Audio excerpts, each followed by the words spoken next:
Thank you for joining the Career Center and the Department of Labor. We've got Gary here this evening and we're very excited. So I want to run through some brief housekeeping, which is going to include that there is a way to turn on live captioning. You can do that under the More icon and follow the instructions on the screen.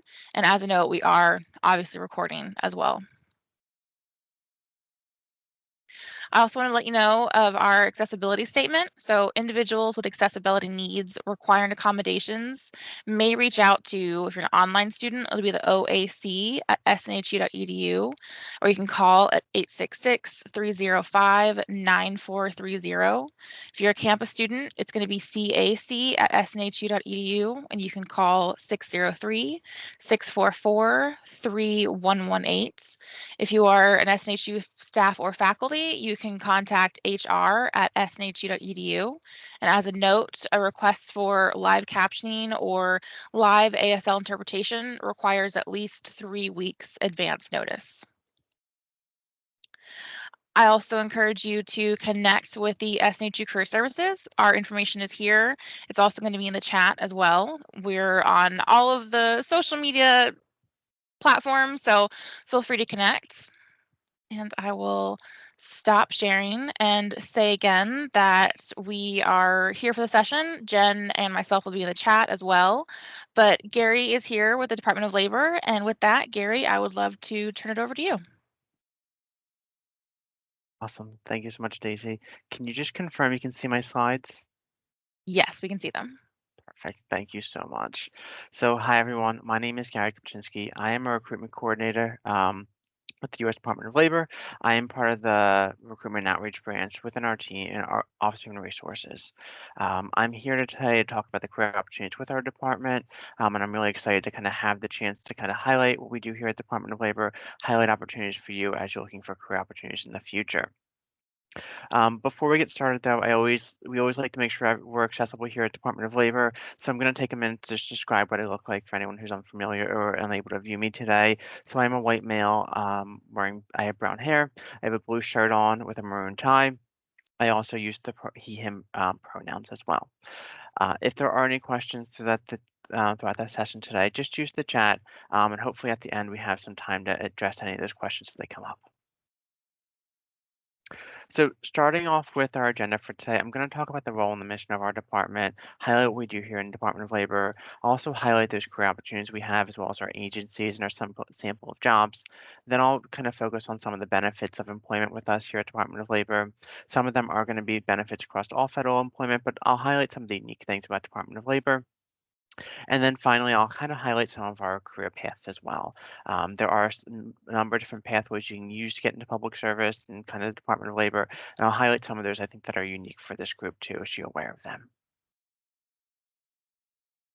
So as we get started talking about the Department of Labor, really our focus with our role and our mission is focusing on workers. So within our department, we enforce about more than 180 federal laws for about 150 million workers in the United States. We want to highlight our mission and kind of focus on that through everything that we're doing. And when we talk about our mission, it's to foster, promote, and develop the welfare of the wage earners, job seekers, and retirees in the United States. So no matter where someone is in the job market, whether they're looking for employment for the first time, looking for training opportunities, looking for new employment opportunities, whether they need to be protected in their current position or have rights as an employee, or whether they're getting ready to retire, our staff here at the Department of Labor are there to support them and ensure they have all the needs they have. We also want to make sure that we're improving working conditions, we're advancing opportunities for profitable employment, and we're ensuring work-related benefits and rights are met in the work that we're doing with among employers for their employees. So overall, really what we're looking for is making sure that Americans have those good jobs. I always like to kind of also highlighting that as employees, you also have our rights, and you can always should know about your rights and learn about your rights. So if you're unfamiliar about the rights you have as an employee, you can always go to worker.gov, and on worker.gov, you can learn about the rights you have as an employee. You can research on them, and if you feel like your rights are being violated, there's also information across the federal government about who you can reach out to, whether it's the Department of Labor, EEOC, or any other federal agency that's available to you to report any violation of those rights. So when we talk about our career opportunities as Department of Labor, they're really vary across our department. Each of our agencies has their own kind of way that they're supporting workers. So that means that all of our careers are a little bit different. So some of our roles are going to be focused on enforcement. So we're going to be enforcing federal regulations and those laws. Some of our positions are going to be focused more on policy. So we're looking at federal laws, regulations, executive orders, and interpreting them and putting them into practice and seeing how some of our agencies have to kind of coordinate with those regulations. Some of our roles also going to focus on administering programs and administering grants. So we provide grants to community organizations for a lot of training. We provide grants for state agencies as well. So we have staff who are focused on those areas as well. And then we have areas that are focused on the legal aspect of the workers' rights as well. So we have paralegals, law clerks, administrative specialists, attorneys that focus on a lot of the support in terms of our agencies and when they're enforcing regulations and there's next steps in case an employer is not compliant.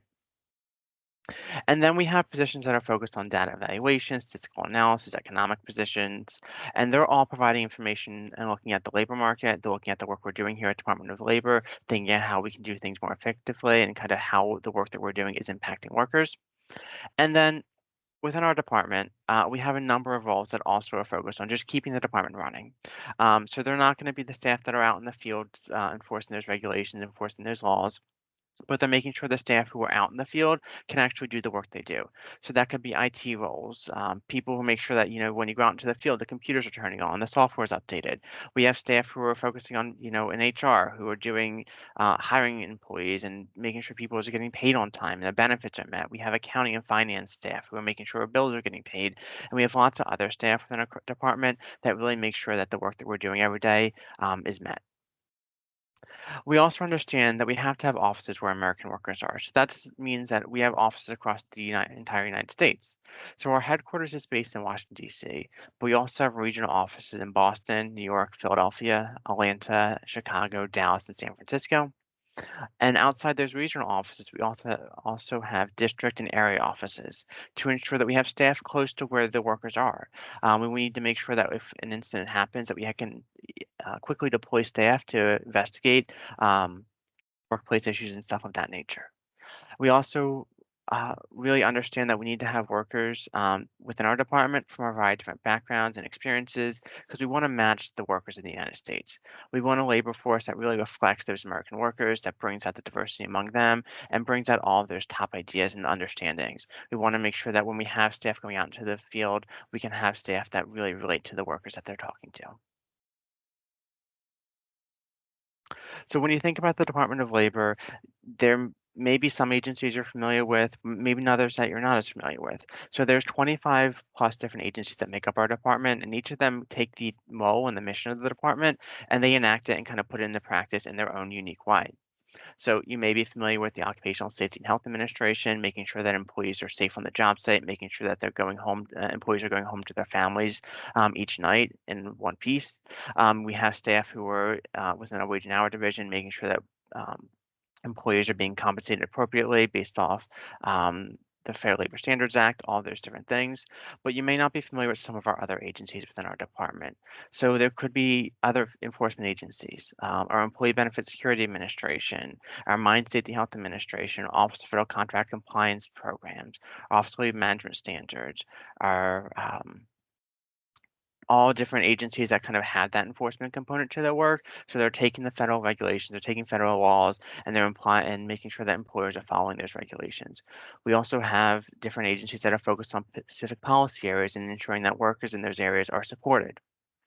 So we have our Veterans Employment Training Services, our Office of Disability Employment Policy, and our Women's Bureau, who really focus on policy and promoting employment within those particular categories.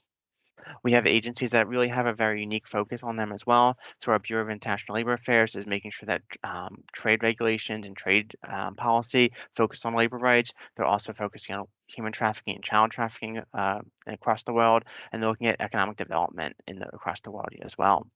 Our Bureau of Labor Statistics is focusing on the labor market and analyzing some of the data that's coming from it. They're looking at unemployment rates, inflation, all of that information, and providing that out to consumers and American public. And then we have agencies like our Office of Workers' Compensation programs that is looking at providing workers' compensation claims, so benefits and claims examiners for our in particular, workers' compensation programs for federal employees, longshore employees, black lung participants, and energy workers. So there's a wide variety within our department in terms of our agencies. And if you're interested in kind of learning more about them, we can kind of talk through some of them at the end of the presentation, but you can always go on DOL's website, dol.gov, to understand more about our agencies and see if maybe one of them fits in your interest. You may say the Office of Federal Contract Compliance Programs, a civil rights agency within our department, might be something of interest for you to focus on and apply for careers with them. On the screen here, we do have a sample of those different simple jobs that we offer within our departments, just to show that variety again. So accountants, attorneys, benefit advisors, compliance officers, investigators, wage and hour investigators, workforce development specialist, grants management specialist. So a wide variety of opportunities you can kind of work with the Department of Labor. And for most of our career opportunities as well, you can either use experience or education to kind of get into that field. So there's lots of great opportunities to kind of come in based off your education, but also kind of using any kind of other experience you have prior to your education to also build off your position as a candidate as well. So when we talk about benefits of the Department of Labor, one of the things we always will hear from our staff is really the public service nature of our work. So a lot of our staff really are passionate about the work that we do, whether it's ensuring that workers go home every day safely, whether it's making sure employees are being compensated fairly, or whether it's providing grants to training organizations to provide workers with those training that they need to get additional jobs and there's good jobs. That's one of the huge things that we will hear from our staff in terms of why they show up every day and why they're so passionate about our work. There is going to be healthcare available and life insurance available. So with healthcare, there's medical, dental, and vision insurance and federal employees have access to. We also have a great retirement system. In the federal retirement system, it's a three-legged stool is how the Office of Personnel Management likes to describe it. So one of those is going to be Social Security. One is going to be the Thrift Savings Plan, which is a 401k-like program but that has an agency match component to it. And the last one's going to be the Federal Employees Retirement System pension program. And that's going to factor in a payment for the rest of your life when you go to retire, factoring in your high three salary across 3 years, as well as the length of service in federal service. We also like to highlight a few things here at Department of Labor that's a little bit more unique. One is going to be work-life balance. When we're talking about work-life balance, you can have a get work condensed work schedule. So some staff only work 4 days a week, so they work 4 10-hour days to make that 40 hours a week that they have to work. Some of our staff also have the flexibility of starting and ending their day that works for them. So I have some staff who and my team who will work starting at 6:30 in the morning and they're ending their day about 3 o'clock in the afternoon, and that allows them to do any kind of additional family obligations. So they may have to go pick up their child, or they have to take care of a parent or another loved one. And there's a lot of work-life balance that's available to staff to kind of meet those obligations. There's also lots of excellent opportunities for advancement. So there's opportunity for staff to kind of come in at lower grade levels and move up in those roles as long as they're doing everything successfully and doing everything that they need to be doing as an employee. There's opportunities for there's advancement without having to apply and get promoted, without having to apply to an additional announcement. There's also going to be lots of opportunities for training and professional development, and that's going to happen both in the agencies directly, so getting in an understanding about the regulations you're going to be working on, or the enforcement policies or investigative nature that you're going to be doing in your job day to day. But also within our Office of Human Resources, there's going to be work that we're providing in terms of some of their soft skills. We have sessions about time management. We have sessions about how to be your authentic self in the workplace. We're providing sessions and lots of different resources in a virtual environment, but also we have a skills module that you can take classes on your own, and you can work through those kind of learning systems as well. And then finally, we have a competitive pay scale and then our leave schedule. So within our pay, it's going to be based off where you're working. So depending on your locality, that your pay is going to shift with that. And then within terms of leave that's offered, there's going to be annual leave and sick leave that's available to employees. When we talk about our career opportunities as well, we're going to highlight the fact that they're going to be on usajobs.gov. So if you're going on USA Jobs and you're looking for Department of Labor careers, you can go on the homepage and just type in the keyword section, type in Department of Labor careers, and that'll show you those opportunities we have currently open. You can always check back on see what jobs are available, and then you're also able to create a profile on USA Jobs.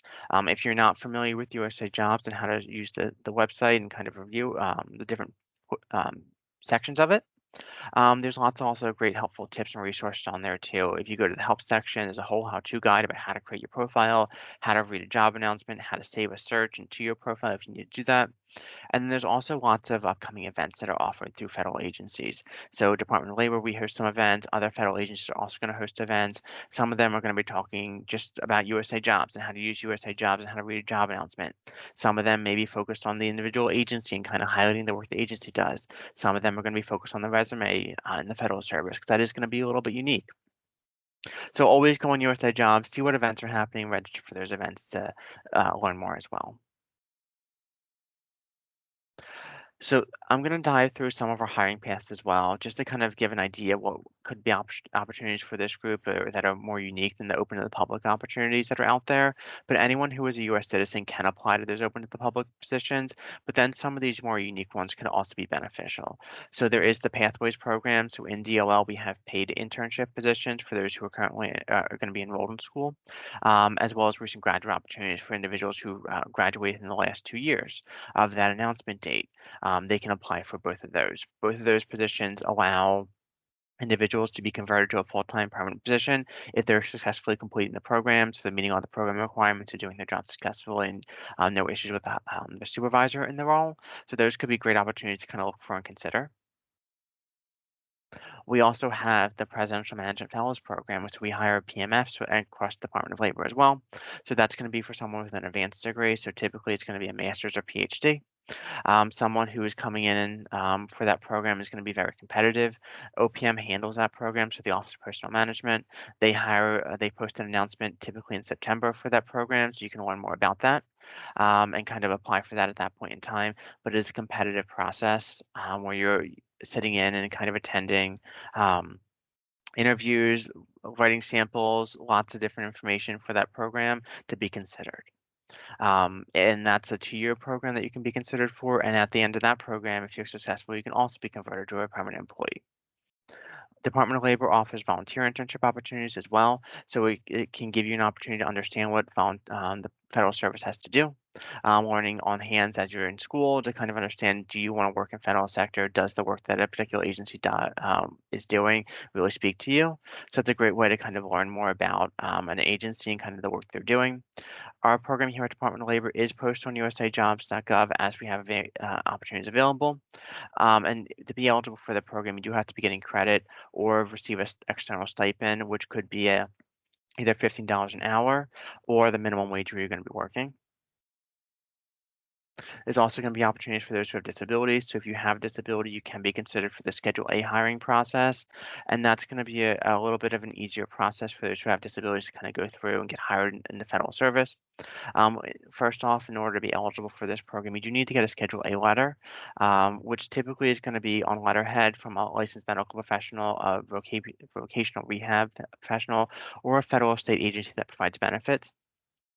That letter has to provide documentation that proves you have an intellectual disability, a severe physical disability, or a psychiatric disability.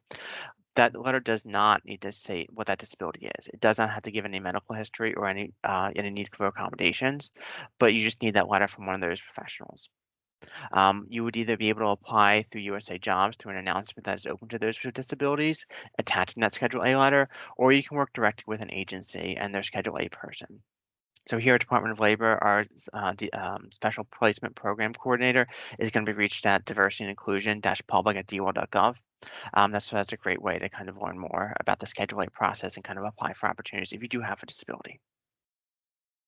And then finally, there's going to be information for those who are veterans and military spouses. So we really always like to thank those who are veterans and military spouses for the sacrifice for our country. And there are going to be special hiring authorities available for those individuals. So veterans have the ability to kind of get preference if they're attaching the veteran documentation to an announcement. Depending on their position, they have different levels of preference as a disabled, non-disabled, or sole survivor.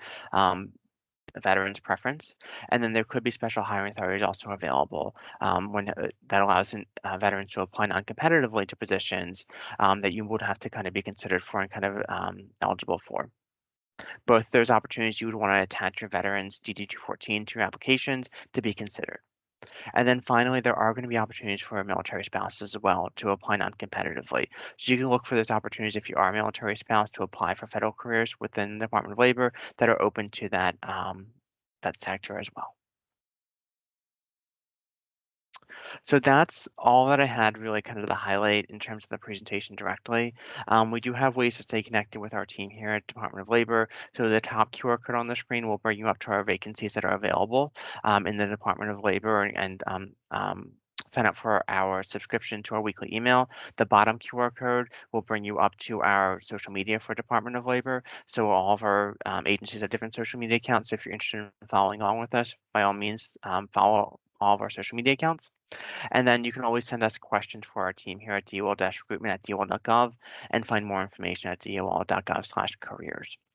I did see a lot of activity in the chat as well as I was going, so we can turn over those chat questions as they're coming through. Excellent. Thank you, Gary. Looks like our first question is, are there data analysts or data scientist type jobs available? Yes, so Sure. there are going to be some data science positions available across the Department of Labor, and we've seen like an influx of them over the past few years as data science has become more impactful, and they can be within a number of our different agencies. There is some positions that are going to be more of that IT related. So they could be an information technology specialist position with that data science parenthetical next to them, or it could be just a data science position. So if you're looking on USA Jobs for those opportunities, if you just search for data science, you'll be able to see what those opportunities are, and they're going to vary based off the grade level as well. So some of them also could be remote, some of them could be in person across the United States. So definitely look at those opportunities. Excellent. That was another question. Are there remote positions available? Yes. Excellent. Yeah, so it's going to vary from position to position. One position I know that's really been remote a lot of the time is going to be our claims examiners within our office workers' compensation programs. So they're the ones who are helping in the claims process for individuals as they're filing those workers' compensation claims, and they're supporting the individuals, the claimants, to make sure that their bills are getting paid, whether it's medical or other kind of wage replacement benefits are being paid out to those individuals. So they're really those frontline staff supporting those workers. Excellent. Do the jobs require clearance or is there a test considered for employment? So there's going to be some clearance positions in the Department of Labor. All of our positions are going to require a background investigation. Just the level of that background investigation, that any clearance will be dependent on the actual position. So it'll always say that in the job announcement. In regards to a test, that'll also be listed in the job announcement. A lot of the times, our positions aren't going to require any kind of testing. There may be a position that requires a writing sample, or there may be a position that requires USA jobs assessment. And that'll be listed in the job announcement that individual will be able to kind of read over and kind of see. Excellent. We still have quite a few. I'm interested in civil aviation administration. Are there any roles for me? So within the civil aviation, Department of Labor might not be the best fit. DOT at the FAA might be better fits. We do hire some engineers within our department, but they're going to be more focused on safety and mining related positions. Excellent. Thank you. How about operations management? Any specific roles with operations management? So operations management, there are going to be some. A lot of them are maybe listed as operations management, or they could just be listed as a program management analyst. That's going to be a general kind of catch-all for those types of roles that are more general within federal service. So I definitely would look at those opportunities if you're interested in operations management. Excellent. Let's see here. Will the Department of Labor have job fairs similar to the IRS and USCIS? So go ahead. Go ahead.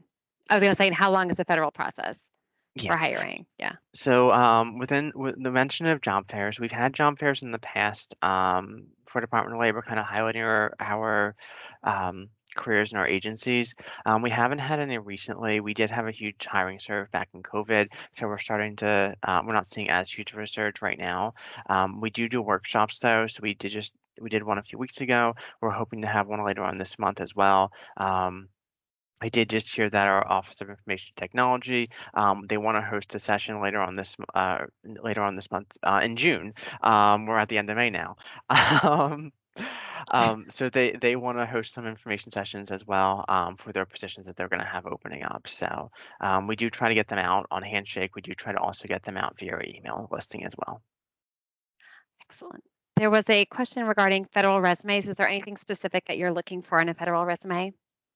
A federal resume is going to be really unique in terms of the information that's on there. So in the federal world, you may be using multiple pages as opposed to one page, as which is what typically is happening in the private sector. So in the private sector, we usually say, one page, but in federal space, if it's not on your federal resume, you haven't done that work experience. So the more information you provide, the better you can be considered for the opportunity. And you want to make sure your experience also very closely relates to the qualifications listed in the announcement. And that's what the HR specialist is going to be reviewing your resume versus and the qualifications when they're looking at your candidacy for a position. I'm going to drop some resources in the chat as well from OPM's website, USA Jobs, that kind of highlight what you should include on the resume as well, just as an additional resource. Excellent. Okay, so we have quite a few for different degree programs, and that's something we're happy to also help with in Career Services. So if you have a question about your degree program and looking for jobs, we're happy to help. There's some more specific ones here. Is there encouragement to receive relevant certificates while working in a position for the Department of Labor? So it's going to be the position and department dependent. So some areas are going to have a need for additional certification.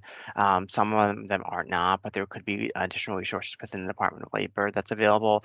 So I was able to do within our Performance Management Center, they did a training for us on the Yellow Belt kind of training for staff across Department of Labor. So I was able to get my Yellow Belt certification to our team here, which was a great opportunity as well.